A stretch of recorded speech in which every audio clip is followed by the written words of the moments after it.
Hello and welcome to episode 22 of the Legal and General Just Covered podcast, where we talk to intermediaries, advisors and key people about their views and opinions in the protection space. My name's Wayne. And I'm Hazel, and today we're joined by Fraser Kerr, who's a financial planner at Aberdeen, but as well as that is also their director for Scotland when it comes to financial advice. So thank you, Fraser, for coming on. How are you? Yeah, good afternoon, guys. Thanks so much for having me. I really appreciate the time. Yeah, no, you've flown all the way down for this episode, so we appreciate it. One of the few sunny days in Scotland, and I've left to come down to London, so it pains me to leave, but it's good to see that it's... We do appreciate it. Fraser. Yeah, I know, but no, it's great to be here, guys. Thanks very much. Thank you. And no, we're excited to speak to you, obviously, about your experience as a planner, but also what the difference is between being a planner and then maybe managing teams, and then also just how you speak to your clients and how that goes and how you've built that success. So where did your career start? So went to uni. I went to Glasgow University, and as all careers in financial planning do, I studied a joint honours in history and politics. But prior to that, I actually, upon deciding to go to university, it was a real focus for mine to be able to afford it and pay for that. My big sister worked in hospitality, so I ended up washing dishes when I was 15, and then that quickly turned into a chefing career, and I started working as a chef, and then by the time I was 16, and then by the time I left uni, I was the sous chef of a restaurant and quite busy there. So then graduated from Glasgow, worked as a chef throughout, trying to hold that down and do everything else in between and going out on a Thursday night, and then that led to me kind of having a bit of a Peter Pan moment where definitely wasn't ready to grow up yet. So I ended up kind of doing a bit of traveling post uni. I was in New York and as the States, and then I was in Fiji and Melbourne for a year. Good bit of traveling, and then I came back and then I got an internship with a firm called Monroe Partnership. So they were pretty prominent in Scotland, significant exposure on the West Coast, but a lot of ties to oil and gas clients. And they were sort of really early adopters of that sort of financial well-being in the workplace and supporting corporates. The success of their business from the early 90s really was down to that sort of corporate space and financial well-being supporting these firms. And so it was a really good firm to be a part of. So I joined there as an intern, and then I was fortunate enough to have the chance to apply for the graduate scheme following that. So then I actually worked through the graduate scheme, but just a few months into that, we were acquired by 1825 Financial Planning at the time. So that was the precursor to Aberdeen Financial Planning. So I was a few months into my journey, and then I was hauled up to Edinburgh and effectively had to go through another bit of a grad recruitment process in terms of where I was there. So I was really keen to get my diploma to really start adding value. The basis of our graduate scheme was trying to get as much exposure, but becoming from that smaller firm, it was a little bit more dynamic. So you were actually working in support, learning from the guys there, then working in paraplanning. And then they had this sort of hybrid role. It was referred to as a para-consultant. So at the time you were, would be accompanying Wayne to the meetings, sitting in, and then you'd be doing the follow-up work for that and working. So you're trying to join up the journey from end to end, give you an appreciation of all the different facets of it, and then going through from there. So I did that, worked through there as well, and really just got a lot of opportunity as well. I was in the right place at the right time, was able to get significant exposure early on in my career, and did an okay job as an advisor in terms of where I was. And then I actually was seconded into a strategy role for 8 months within Aberdeen Financial Planning. And then following that, I got the opportunity to apply to be the director for Scotland. It's been quite varied in terms of the different roles. My current role just now is really varied too, but that's what's been so good about it. And, I feel really fortunate. Did my MBA through Edinburgh Business School as well as part of my development as well, and that was sponsored by the company too. So there's always been that continual investment in development, and it's something I've always been really hungry for too. So I think in terms of my role now, really want to kind of focus on still having clients, looking after around 20 families, which is a real focus and priority. I've got 10 advisors split across our Glasgow office, our Edinburgh office, and home workers. And then just my other responsibilities in terms of the marketing hat, the events, compliance, and everything like that as well. So it's, but that variety, we kind of caught up in advance of the podcast. That's what is really interesting and keeps you motivated and engaged and pushing forward. It was a quick question you asked, and I've given it a heck of a long answer. There's so many things I've picked up on that. There's two things I would love to come back on. One that you called, you look after 20 families. Yeah. So it's like around clients, it's actually their families, and that's so wholesome, isn't it? To think about them like that. Where's that come from? What's that mean? Well, I don't know. I would always really try and involved in it. I think, that sort of like a really outdated and old-fashioned approach. Traditionally, you would deal with the head of the household and focus on their finances individually, be it a mother or a father.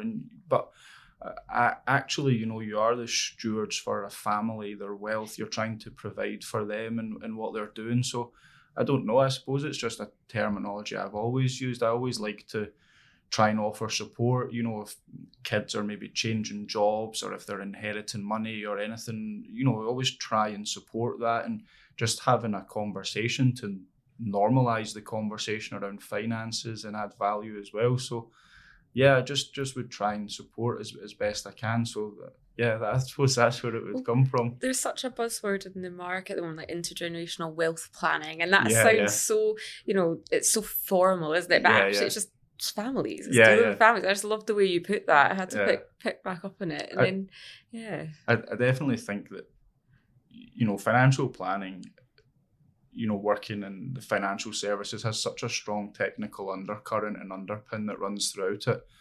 But it's a people business first and foremost. And I think the main proponent of what we do is you're providing people with peace of mind and clarity. And that extends to the family as well. And I think that, if anything was to happen to your client in the first instance, one of the first phone calls they would have to make would be to your financial planner, financial advisor. And it would be an incredibly difficult, emotional and challenging time, people being stressed and worried about finances. You want to alleviate that as much as possible.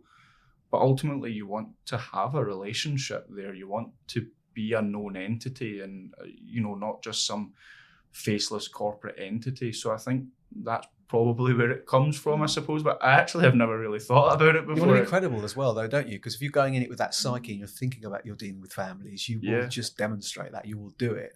If you're not thinking like that and you're labeling clients or at worst numbers, whatever they are, you're not going to be, even if you're trying to fake it, it's not going to work, is it? So you're thinking, you're building relationships with them. So I take it from that, they've got family members, friends and stuff. Do you get a lot of referrals from your clients? Is that something you've built a strategy around? Yeah, I would say that's probably, in terms of our business, Aberdeen Financial Planning, that referrals and client referrals, that would be our main source of picking up leads, for want of a better phrase, and attracting new clients. And it definitely does stem from that organic growth and the relationships that we have had with clients historically as well. So that's a really big part of what we do. And, hopefully it's testament to the good job that you're doing as well. I mean, you can have no bigger sign that you're doing a good job if someone's willing to refer a loved one or a friend, or it's a really good testament to the job and the work that the guys are doing in the team. So we're really fortunate that is the case, but it's something that we want to do more of as well. And I think there's even a whole piece to be done around actually how you ask for referrals. Do you ask for referrals? How do you position that at the end of the meeting?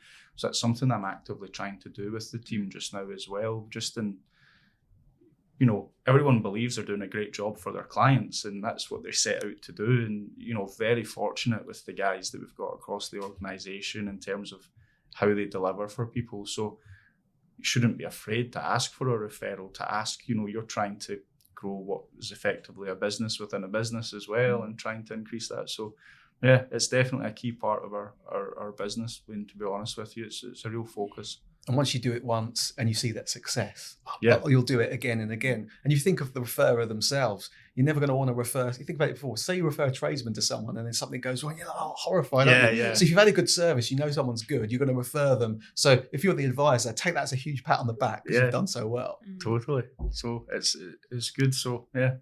And I guess when you think about it, there's twofold gain there, isn't it? It's like, one, the more you can grow that family's wealth, the more you can do with it, and the more you can play about with it. But I guess also, so from a commercial point of view, it's great. But then from a client point of view, actually, how amazing is it if the whole family's on board with the decisions, or they know, not all decisions, but they know roughly where things are, know what's going on, they know you're there to call them if anything goes wrong.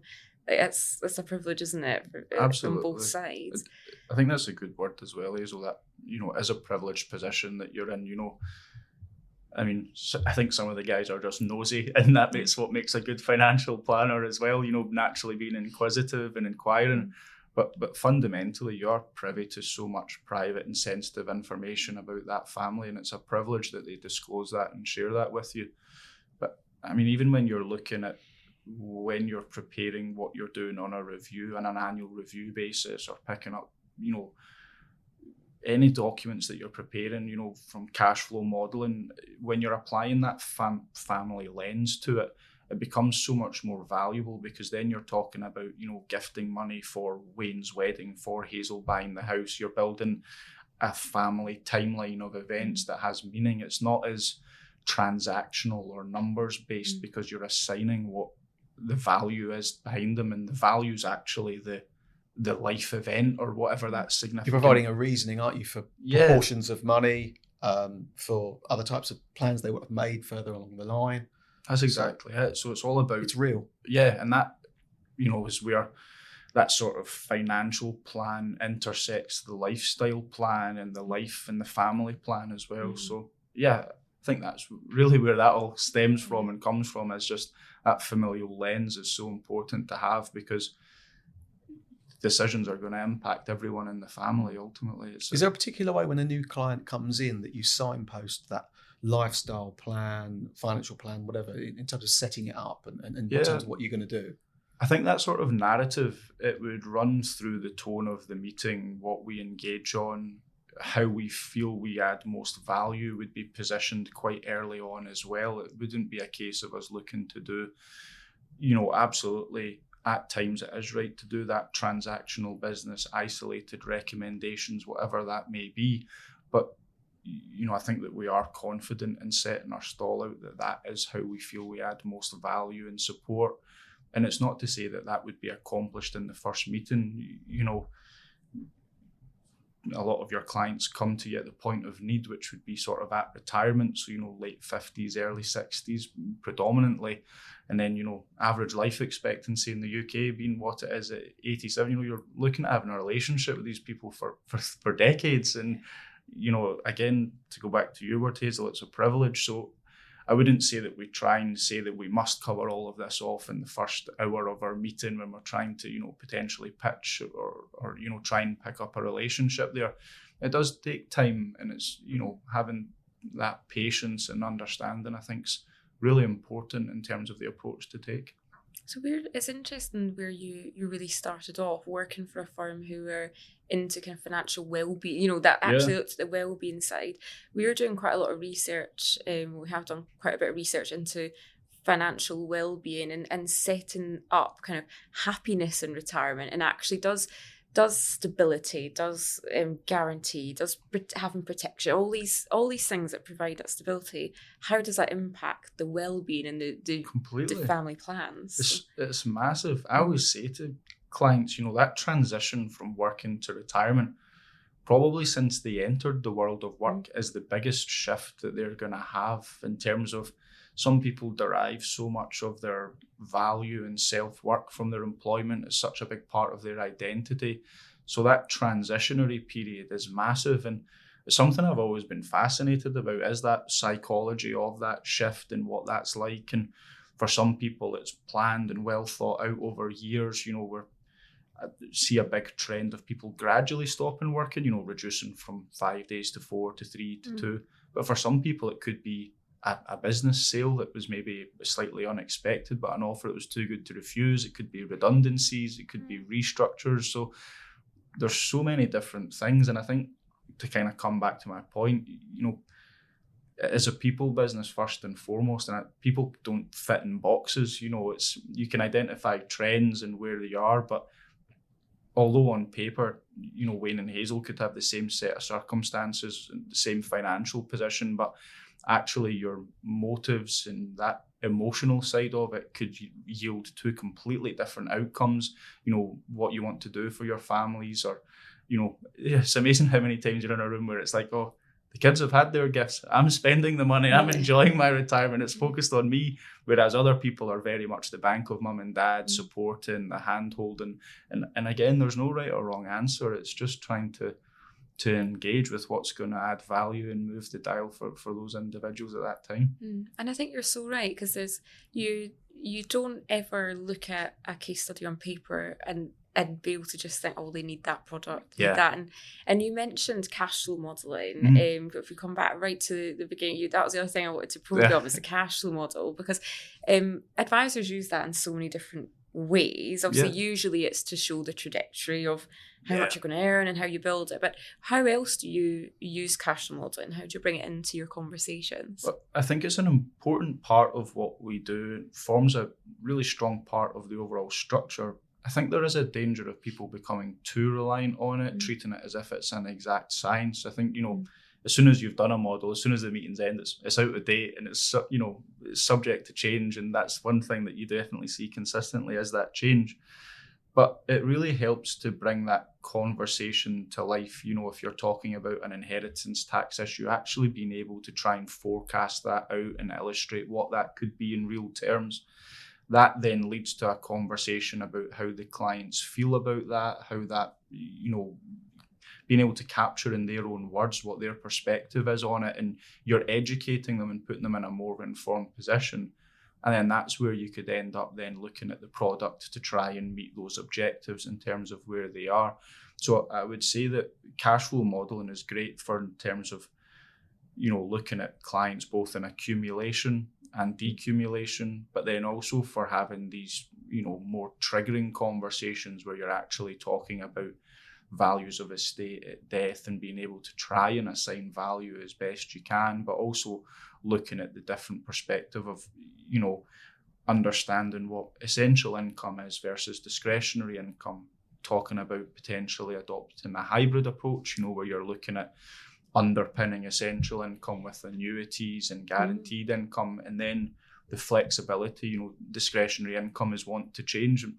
Quite often with clients, you see it maybe a little bit higher in the early stages of retirement. You know, it's the most active they are. It's the most sort of, when it's all new and exciting, so they're wanting to go out and spend money, maybe that round the world trip they've been saving up for. But then you sometimes see it kind of curtail off, you know, just as people settle into retirement. But then later in life, as a result of care needs or healthcare costs, whatever that may be, you can normally kind of see that sort of trend back upwards. So trying to illustrate that and show that and have a meaningful conversation around it. Cash flow is hugely important for that. But like I said, I think it can really then lead to a conversation around something like an annuity-based product where you're underpinning the income, you're introducing stability and safety and security to the family, and then you've still got that flexibility on top. You know, it's the same with the protection as well. You know, that person's not worrying about leaving that big bill on their death because, you know, they've taken care of it because of, you know, protecting it or whatever that may be. But I think it's a really good tool for enabling conversations and trying to just put the client in an informed position first and foremost. But I do think that there is a danger of, you know, you can't put too much stock in it because these things are subject to change. I've seen recently the FCA commenting on that as well and saying that advisors can't be just beholden to the cash flow model and have it as gospel. It needs to be sort of supported and complemented with the conversations. But I find it a really valuable tool, to be honest. I think it's great. And again, like I say, it brings the finances to life, and it's that lifestyle planning, the events and the family timeline, and it just is so much more meaningful when you're attributing those value, those events to those values. Well, it puts a value on the event, doesn't it? And Yeah. that's the thing, because you learn about the life events, this puts a value on it. And it's almost, we do some workshops and webinars with advisors or cashflow, and what we'll do is we'll take one of the incomes away. Yeah. And then obviously it all goes red and you see. Yeah. But then that absolutely shows, well, look how much money you're risking by not protecting it or not getting a guarantee put in place. It's scary, isn't it, when you actually start to see the impact, the lifetime impact. This interesting you've talked about it is actually potentially it would also help you with a whole of life product, because actually if they then can see the inheritance tax bill or how much they're potentially likely to have at that mortality stage, then again, what a perfect way to show the client why you'd recommend a whole of life policy. And that also helps you with deriving what the value of that policy should be and how you arrive at that conclusion, when you're justifying it and looking to play it back to the client. I think as well, it's really good for starting conversations between clients as well, because, I had recently one where the mum of the family was sitting there and, and then we've got 25,000 for our wedding. And the dad was like, What are we giving away now? And she was saying, oh, well, we have to. And he's like, oh, we don't. And then right in this room, I was just kind of sitting back and letting them come to their own natural conclusion about what they're doing. But it was, it really brought to life just that conversation, but also that there was this massive disconnect where one party categorically assumed we're giving them the money, and the other party was just completely blissfully unaware, not even thinking that was on the horizon at all. Maybe would have pretended to be unaware. It was preferred to be unaware of ignorance that. is bliss. Yeah. So what do you get that quite often? And how do you deal with that as an advisor? So you said you give them space. Say, I guess that happened a lot personally when I was in the protection. When I was trying to sell protection, you'd have one who really wanted, maybe one not so much. I guess it's the same with kind of blending and not blending. You might have one that's really into it and not. How do you balance that and arrive at that conclusion? And I think it is just that balance as well with where you are. And I think even when you're looking at risk tolerances, that is a big one, because there's obviously the financial capacity for loss, but actually what's so important is the emotional capacity for loss. And I think we've worked in financial services through some pretty challenging times recently. You think from Brexit right through to COVID, and then there was the Truss government and the sort of mini budget and the sort of financial fallout from that as well. So in terms of the client journey over the last near decade, it's been incredibly volatile, and I think that actually that's been quite testament. So being able to engage with people around how they actually felt during those times, did they feel a need to come out of the market, did they feel uneasy, did they feel concerned, and it all comes back to that. The main focus as a financial planner is trying to provide clarity and peace of mind regarding the finances. So you need to strike that balance. So it was a little bit of a cop-out of an answer, to be honest, Hazel, but I think it's just trying to get them to open up and talk about how they genuinely feel about it. And it's okay for Wayne to be at a certain risk level and Hazel to be at a different one as well. And then it's trying to then come to that conclusion for them. And again, you're dealing with families, so it's important you get it right. You don't want one person leaving the meeting being incredibly happy and satisfied with how it went, and the other person feeling disillusioned because they weren't listened to or heard. Don't they? Yeah, that's it. And it's interesting. You're getting their ideas of that capacity for loss, their risk profiling at that period of time. We mentioned in a previous podcast that clients are making a decision based on their situation now. And I like the way you say it's really important where you're going back to those market events and stuff. And you're saying, right, well, how did you feel at that point in time? So presumably if they're a type of client that's in the market at that point. Absolutely. So bearing in mind your risk profile going forward, how do you think you would react? Because it could be completely different, couldn't it? Yeah. They're invested more maybe at that point in time. Exactly. How are you really going to feel if the market does a turn this way or it does something similar to what we've seen? But as we also know, a lot of these market events, sometimes we haven't seen before. Totally. Yeah. So getting them that sort of consensus, consensus from both of them, solidifying that has got to help you. Exactly. And again, when Hazel was querying around cash flow modelling, being able to factor in those sort of market crashes and spikes, not only seeing the value of your assets fall by double-digit percentage figures, but then actually seeing the impact that could have on the sustainability of your fund or the income that you're able to take and over that time period. Being able to capture how the clients feel around that is so valuable. And I think, again, that cash flow model tool really brings that to life. And again, if clients are incredibly uneasy at that, then it kind of maybe leads you around the conversation of, well, do we then look at these annuity-based products where we're guaranteeing things, underpinning things so that you know where you are, and in addition to the state pension, that you've got this level of guaranteed income as well. So again, that cash flow model, again, for that market crash, being able to replicate a 2008 scenario, looking back at COVID and what that meant for people. And we're in a fortunate position at Aberdeen because of the backing of the parent company that we have. We do have our political economist or economist being able to provide commentary, literature. That's support. So helpful, isn't it? Yeah, the investment guys that we have that are, on hand doing webinars and sessions for the clients in the here and now, but they're able to provide us the historic data as well. So you're trying to have as realistic a conversation as possible based on facts, but then it's to drive out the emotions and how people felt about it as well. So it is just, kind of walking that tightrope a little bit with trying to capture how the client is. But I think you want them to open up and to talk, and that's the purpose of the advisor, is to ask those open and engaging questions that potentially are thought-provoking, potentially are something that they've not spoken about previously, but that's what a good advisor is there to do. And I think as well, sometimes you're there to protect the client from themselves as well, and it's a case of that being the harsh reality of it, that sometimes you have to stick firm with your recommendation, your recommended course of action, the why behind that.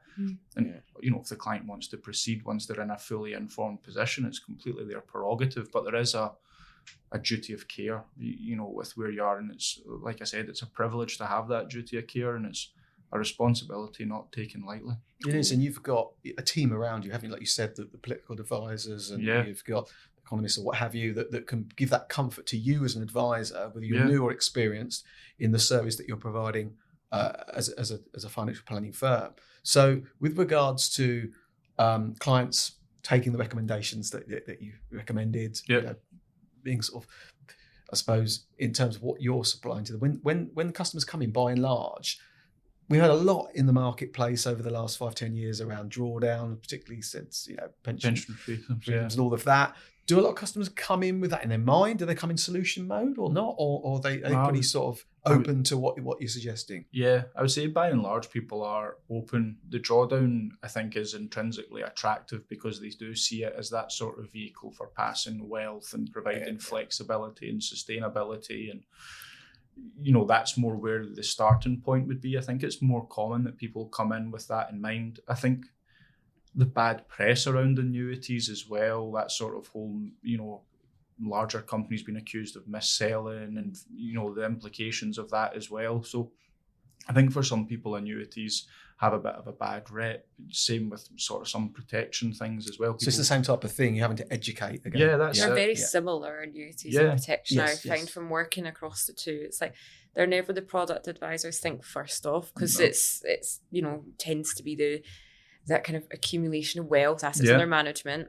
And then, but also it's the same with our clients. A client never really wakes up with these families. The family never wakes up and thinks, I need an annuity or I need a protection policy. So where do you bring it into the conversation?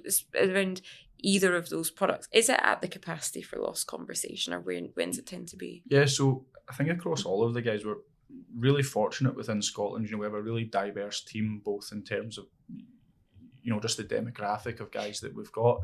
But it is great that there is that level of consistency across the team as well. They really are agnostic in terms of what that end solution is. So really it is a case of you're speaking with a client for hours before any product or anything's brought up. And, ultimately when that conversation and recommendations played back to the client in the suitability report, there's fundamentally no new information there. It's things that have been discussed at length that they're very familiar and comfortable with. So I suppose in terms of when you're actually looking at that solution, that recommendation, it really is quite far down the advice journey. You've already got a really good understanding of where the current position is. I mean, it's starting with a fundamental audit of the client's current position, the hard facts, what they've got and where, what's, attractive about that, what's potentially not so. And then it really is just trying to open up the conversation about where they want to get to and how they're going to be able to best do that. And that's sort of where that recommendation sits in there. It's trying to identify how you can best support them with that move forward. So yeah, again, I feel like I'm copping out all your questions here because I'm not actually answering anything. But what I'm seeing there though is actually it's just an intrinsic part of your journey and the process with a client. It's actually not a product-driven conversation. It isn't even a solution-based conversation. It is just I want to get to know you. Yeah. We'll take stock and we'll see what the gaps are, and whatever those gaps may be, we'll make sure that we fill them and that you can live that life. So whether that's to do with different platform, whether it's to do with your drawdown, the annuity, protection, even it'll go to another professional. We talk about care advice, whatever that may be. You're not leading with a solution first. You're leading with a completely open mind. We'll see what you need. I think, although you're thinking that was a cop-out answer, I think it was actually a really nice way of advisors maybe taking a bit of stock or listening and thinking, well, do we approach client conversations with a solution, or do we actually go in with a completely open, actually we'll see where they are? I think that just is a danger.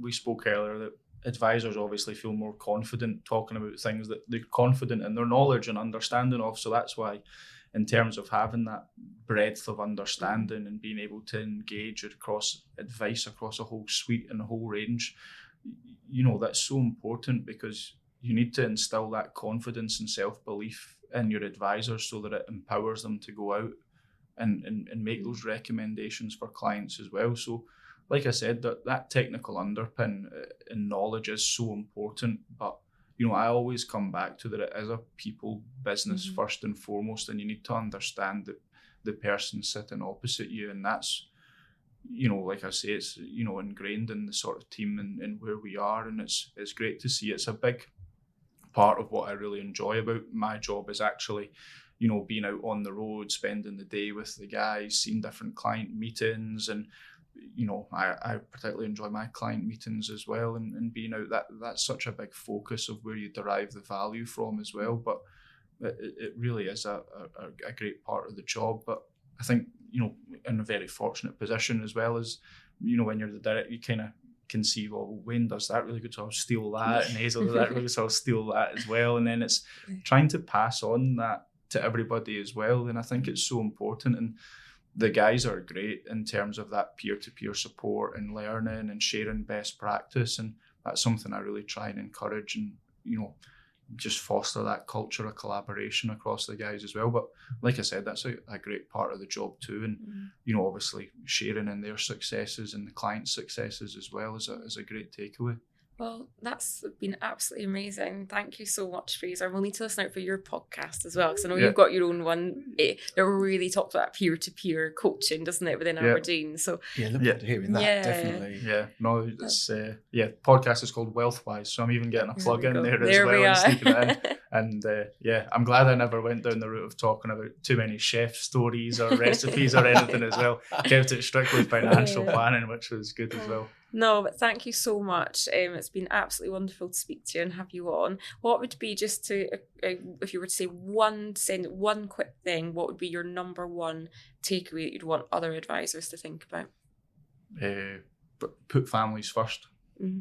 Yeah, I definitely feel that from you. Thank you so much. It was brilliant. Thank you so much for having me, guys. It was great to spend time with you both. Thanks. Thank you. Thank you.